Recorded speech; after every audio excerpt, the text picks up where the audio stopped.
ಈಗೊಬ್ಬ ಪವಾಡ ಪುರುಷ ಇದ್ದಾನೆ, ಅವರ ಸಿಂಹಾಸನದ ಮೇಲೆ ಜೇನುತುಪ್ಪ ಬರುತ್ತೆ. ಅವರು ಕುಳಿತುಕೊಳ್ತಿದ್ದಂತಹ ಆ ಕುರ್ಚಿಯ ಮೇಲೆ ಜೇನುತುಪ್ಪ ಬರುತ್ತೆ. ಕೊನೆಯದಾಗಿ ಅವರ ಚಪ್ಪಲಿ ಮೇಲೂ ಜೇನುತುಪ್ಪ ಬರುತ್ತೆ. ಎಚ್ ನರಸಿಂಹಯ್ಯನವರ ಫೋಟೋದಿಂದ ಜೇನುತುಪ್ಪ ಬರುತ್ತೆ. ಇದೊಂದು ಪವಾಡ, ಇದೊಂದು ವಿಸ್ಮಯ, ಇದೊಂದು ನಿಗೂಢ.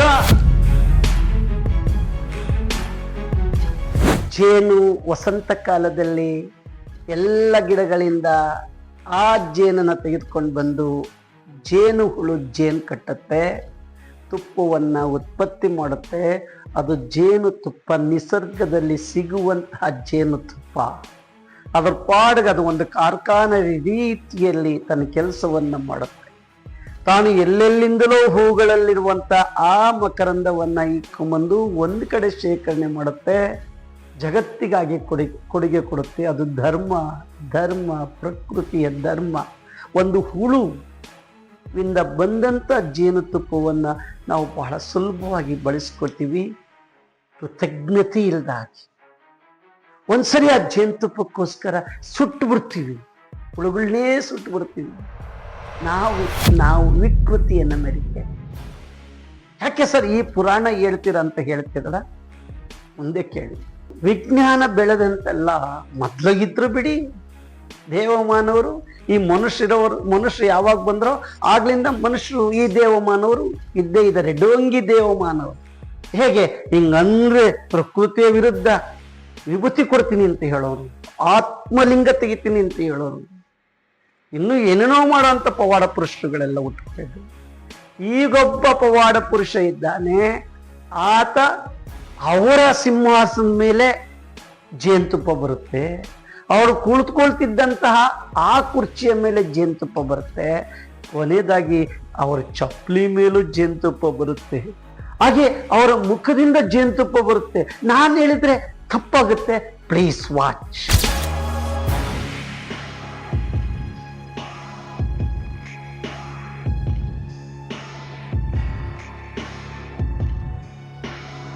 ನೋಡಿದ್ರಲ್ಲ, ಎಲ್ಲೆಲ್ರಿ ಜೇನುತುಪ್ಪ?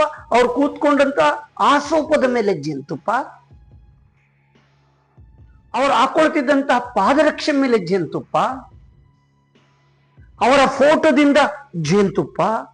ಆ ಜೇನುತುಪ್ಪವನ್ನ ಬಹಳ ಭಕ್ತಿಯಿಂದ ತೆಗೆದುಕೊಳ್ಳುವಂತಹ ಗುರೂಜಿ ಅಂತ ಹೇಳಿ ಆ ಭಕ್ತಿಯ ಪರಾಕಾಷ್ಠೆಯಿಂದ ಜೇನುತುಪ್ಪ ತಗೊಂಡೋಗಿ ರುಚಿ ನೋಡೋದು ಕೂಡ ಬಹಳಷ್ಟು ಜನ ಇದ್ದಾರೆ. ಆ ಬಾಬಾಯಿಂದ ಬರುವಂತಹ ಜೇನುತುಪ್ಪ ನಿಜನೇ ಆಗಿದ್ದಿದ್ರೆ ಇವತ್ತು ನಾವು ಪ್ರಕೃತಿಯಲ್ಲಿ ದೊರೆಯುವಂತ ಆ ಜೇನು ಹುಳ ತನ್ನ ಹೊಟ್ಟೆಗೂ ಹಾಕೊಡದಲೆ ಈ ಜಗತ್ತಿಗೆ ನಮಗೆ ಕೊಡ್ತಾ ಇದೆಯಲ್ಲ, ಅದಕ್ಕೆ ಒಂದು ಸೆಲ್ಯೂಟ್ ಹೊಡೆದು ನೀನು ಸಾಕು ನಿಲ್ಲಿಸುವಂತ ಜೇನು ಹುಳಿಗೆ ನಾವು ಹೇಳ್ಬೋದಲ್ವಾ? ಅದು ನಿಜವಾದ ಪ್ರಕೃತಿಯ ಧರ್ಮ. ಇಲ್ಲಿ ಜೇನುತುಪ್ಪ ಹೇಗೆ ಉತ್ಪತ್ತಿ ಆಗುತ್ತೆ ಅನ್ನೋದನ್ನ ಪ್ಲೀಸ್ ವಾಚ್.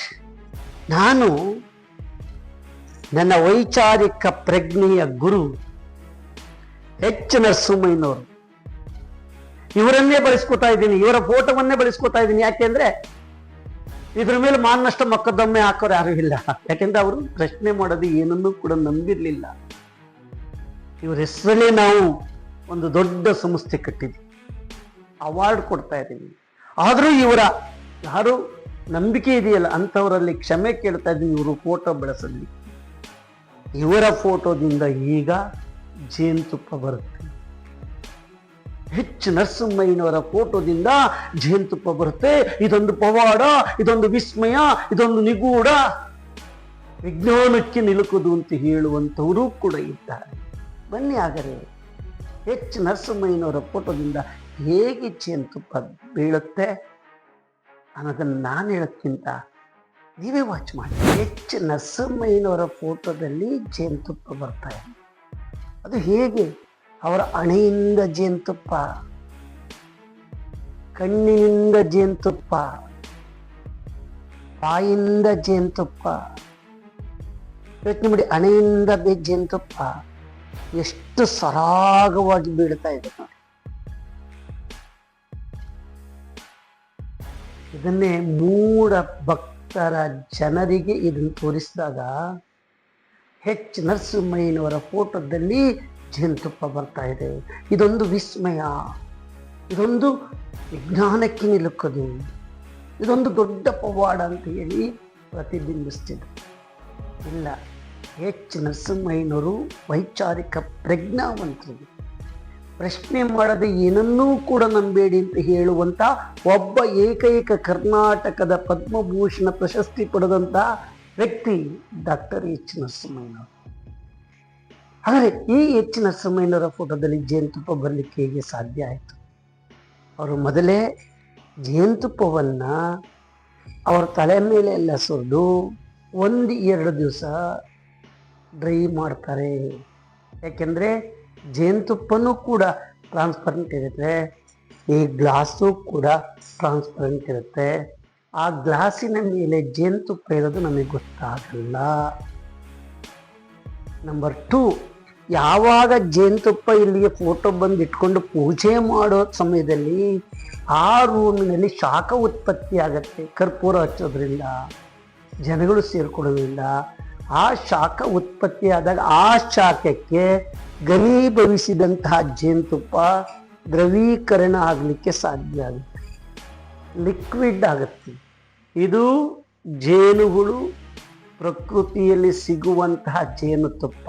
ಆ ಜೇನುಗಳು ಸಂಗ್ರಹಣೆ ಮಾಡಿದ್ದನ್ನು ನಾವು ತಗೊಂಡು ಬಂದಿರುವಂತಹ ಒಂದು ಕಂಪನಿ ಡಾಬರ್. ಇದರಿಂದ ನೋಡಿ, ಇದನ್ನು ತೋರಿಸ್ತಾ ಇದ್ದೀನಿ, ಜೇನುತುಪ್ಪ. ಈ ಜೇನುತುಪ್ಪವನ್ನು ಅವ್ರು ಏನು ಮಾಡ್ತಾರೆ, ಜನ ಇಲ್ದಲೇ ಇದ್ದಾಗ, ಯಾರೂ ಇಲ್ದಲೇ ಇದ್ದಂಥ ಕ್ಷಣದಲ್ಲಿ ಇದರ ಮೇಲೆ ಒಂದಿಷ್ಟು ಜೇನುತುಪ್ಪವನ್ನು ಸುರಿತಾರೆ.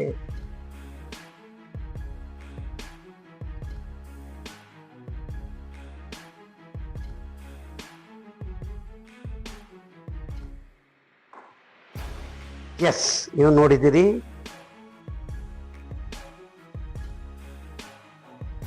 ಇದನ್ನ ಅವರು ಡ್ರೈ ಮಾಡ್ತಾರೆ. ಹೇಗೆ? ಬಿಸಿಲಿಗಿರ್ತಾರೆ.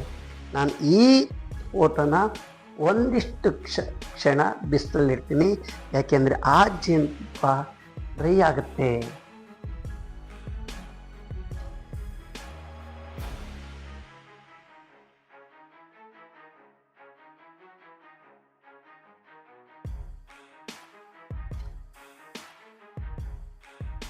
ನೋಡಿ, ಜೇನುತುಪ್ಪ ಎಷ್ಟು ಚೆನ್ನಾಗಿ ಬಿದ್ದಿದೆ ನೋಡಿ.